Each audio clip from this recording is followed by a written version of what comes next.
Hello అండి, చూడండి omelette వేద్దామని చెప్పేసి ఆనియన్స్ అయితే కట్ చేసుకుంటున్నాను. ఆనియన్స్ సన్నగా అయితే చిన్న చిన్న పీసెస్ అయితే కట్ చేస్తున్నాను.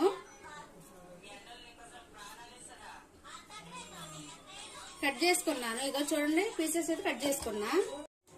ఇదిగోండి ఎగ్స్ అయితే తీసుకున్నా, 4 అయితే తీసుకున్నా. గుడ్లు 4 గుడ్లు అయితే తీసుకున్నా. ఎగ్స్ 4 తీసుకున్నాను. చూడండి ఇదిగోండి, చూడండి తగినంత పసుపు అయితే వేసుకుంటున్నా. పసుపు ఇదిగో చూడండి తగినంత అయితే ఉప్పు వేసుకుంటున్నా. ఉప్పు ఇదిగోండి ఇవన్నీ కలిపేసుకుంటున్నాను.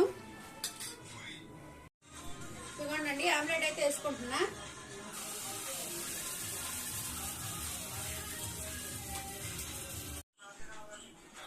చూడండి ఆమ్లెట్ అయితే వేసాను కదా.